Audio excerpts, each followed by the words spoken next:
so good to me. Life is so good to me. Whoa, whoa, yeah. From your wake up this morning, you're the winner, yeah, yeah.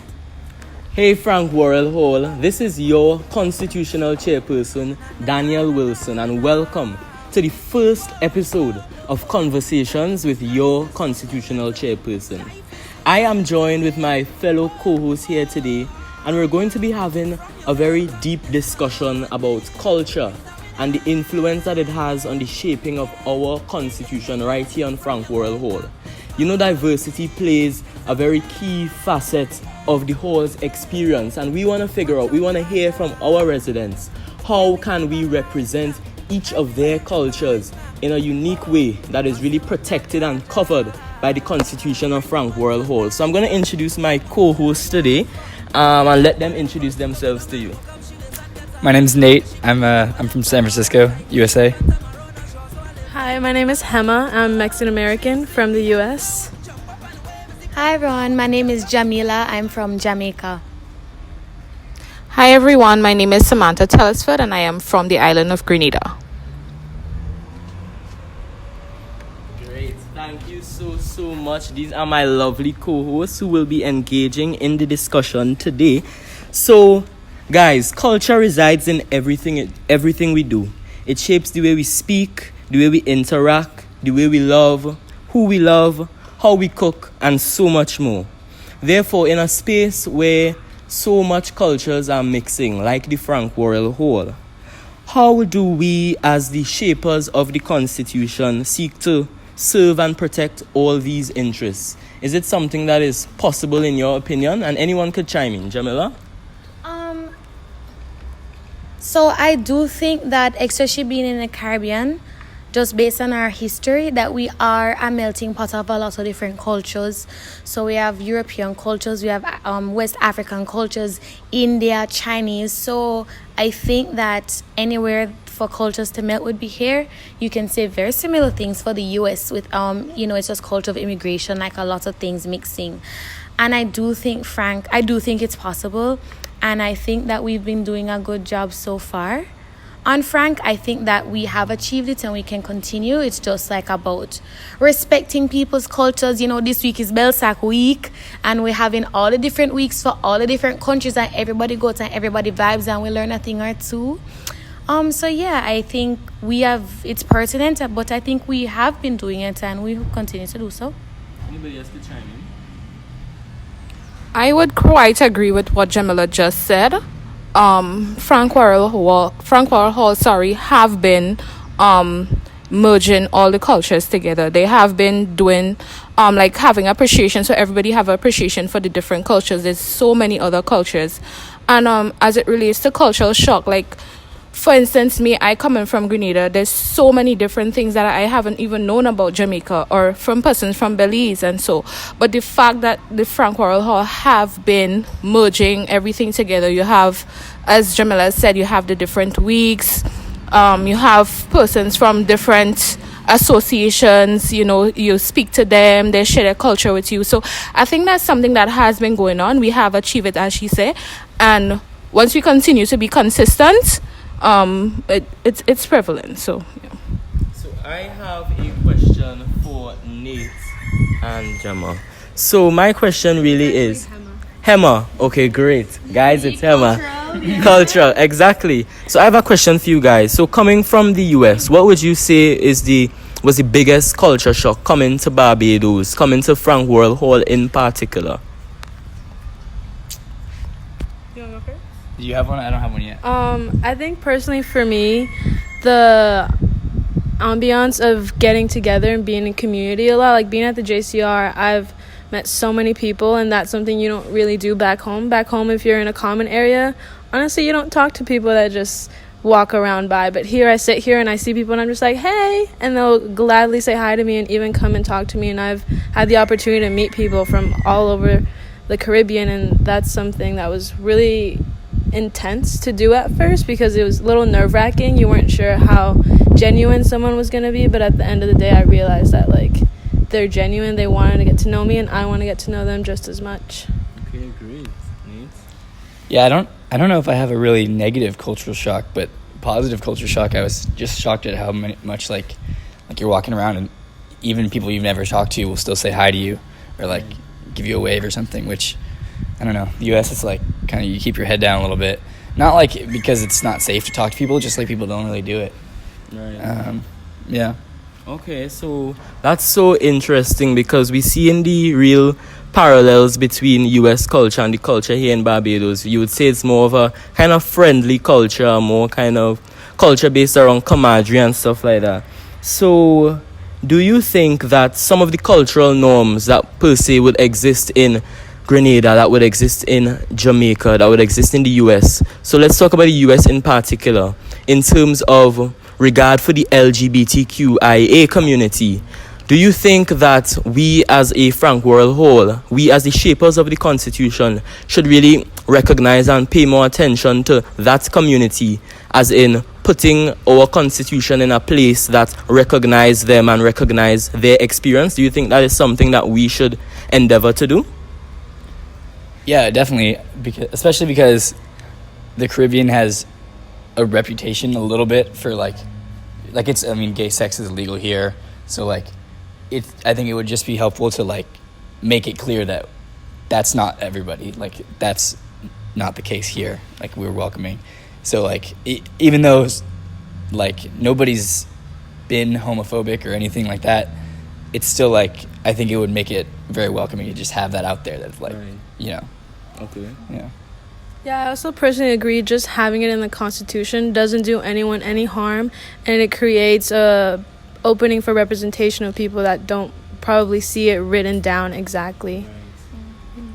And you all could talk about the experiences in Jamaica, not just pertaining to sexuality, but any sort of other experiences that would have become normative to you guys that you think that we should cover in our Constitution here. So, Jamaica especially, out of the Caribbean, is notorious for being extremely homophobic, extremely transphobic, very unwelcoming of the queer community.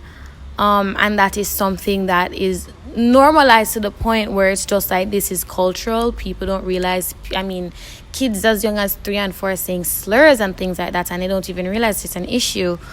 In the way that I grew up, especially a lot of us grow up on social media now, so I'm going to be more exposed to more views and like American culture, and I also studied in the US for a bit, so I'm very pro-LGBT. I'm an ally. I consider myself an ally to the community.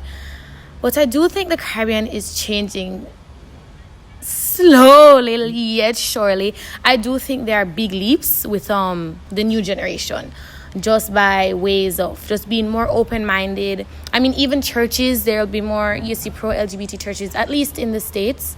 But just a new generation with the melting pot, the world coming more together because of the internet and social media. People be more open to it. Also, openly queer Caribbean people not being as afraid to come out. You know, they have different. I mean, they have pride in Trinidad now. You know, and Jamaica will have its like Pride Week. I mean, they're out there protesting all the time. But you'll see like the young people are more accepting, and people be out and proud. But I do think that, as they said, just reflecting it in Frank's Constitution, especially, I think not just being just we accept everybody, like being specific. Like if you're like, we accept all genders, all sexualities, like there's no discrimination will be accepted. Like making it clear, I think it would serve. And even those who maybe grew up a little more closed off to it, as we know that is a thing to catch up on in the Caribbean, coming here and seeing that culture here could really help open up somebody's mind, in my opinion. Even if you can't get to a place where you paint yourself rainbow and you're running up and down and backflipping and everything, you know, but just opening your mind to maybe a new perspective, I do think would be useful. In Grenada, I would say it's kind of like the same thing in Jamaica, but not to that extent, as in some people still have an issue with, let me be specific, gays. However, there are some people who accept the bisexuals and the lesbians. So I think recently that the youthful population have been accepting and having appreciation for the LGBTQIA.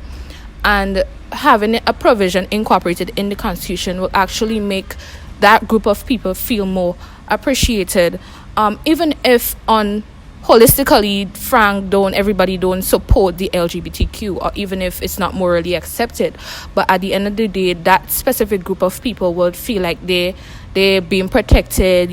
People Frank actually appreciate them. So even if that provision is breached by someone else who's not a part of that group, then they would be served, and they would feel appreciated that Frank actually cares about us, regardless of the fact that maybe they might not accept it morally. So I think it would really be a good initiative.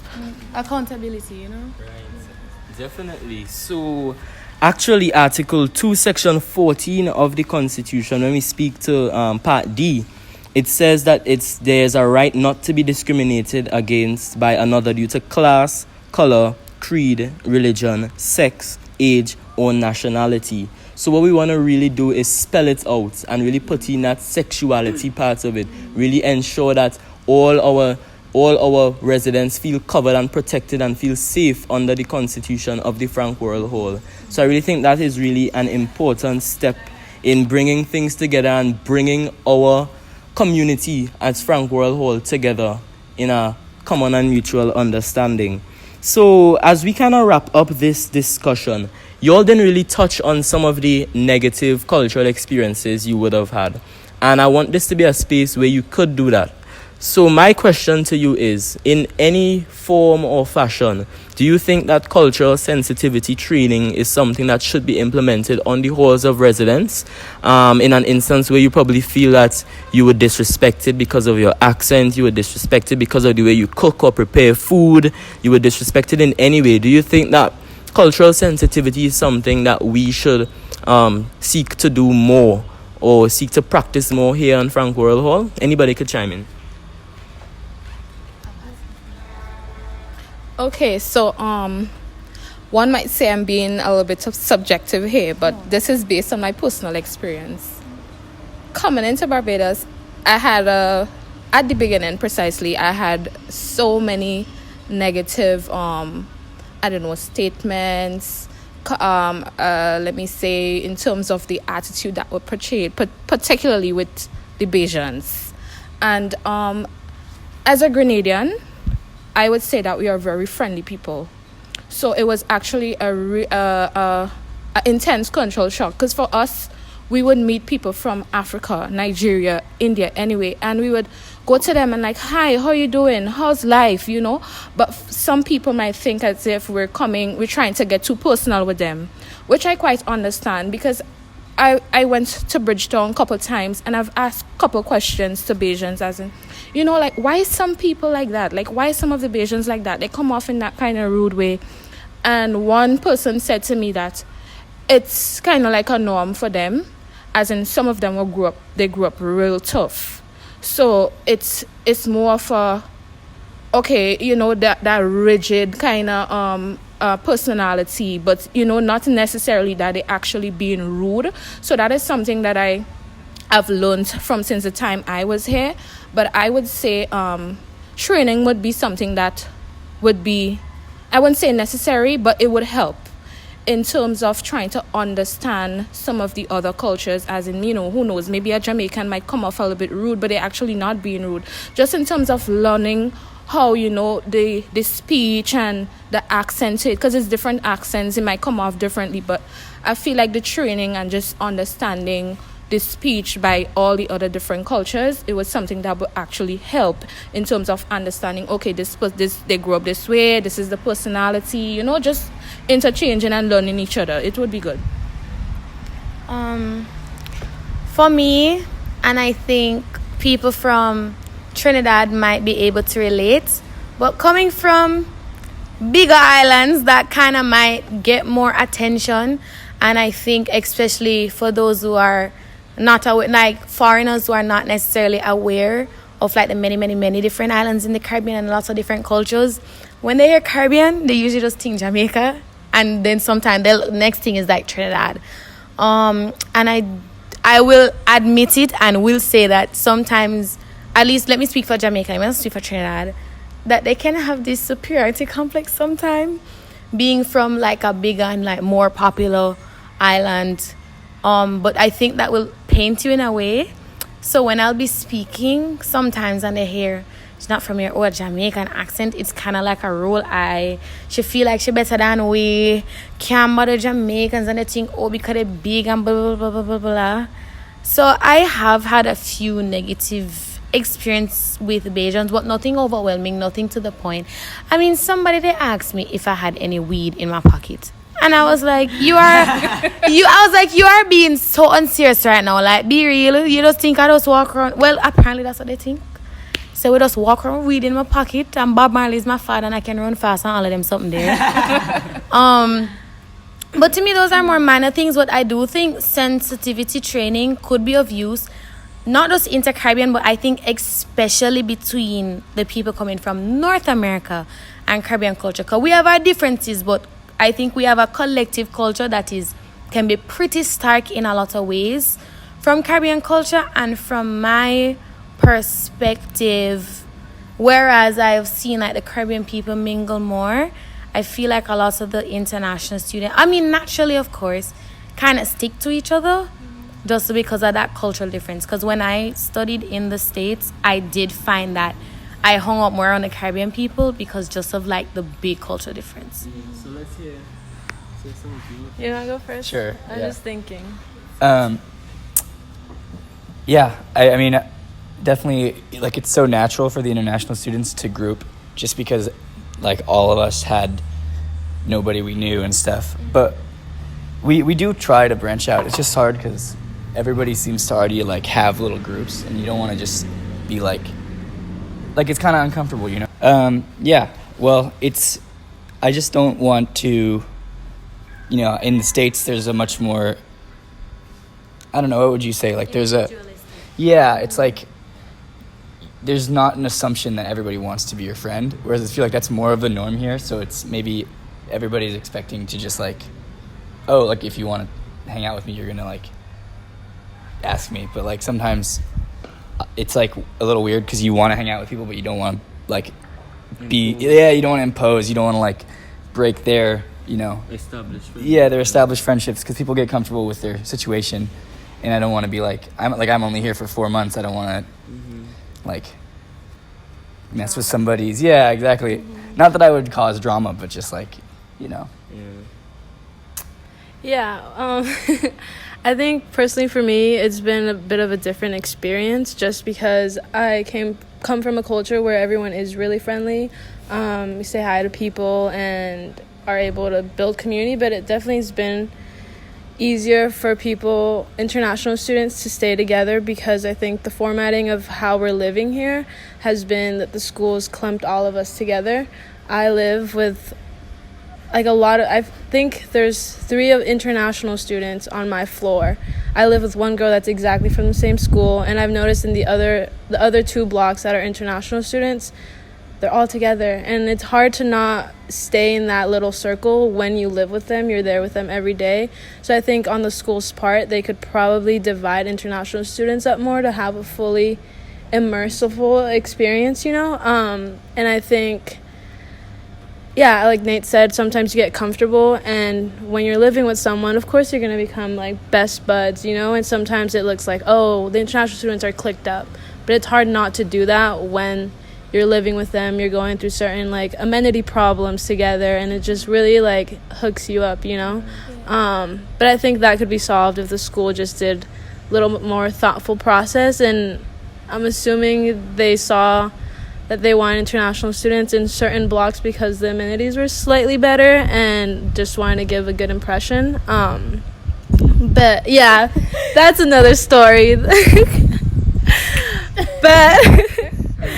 that's, you know, the school's fault essentially, and maybe they can like rethink that for next semester.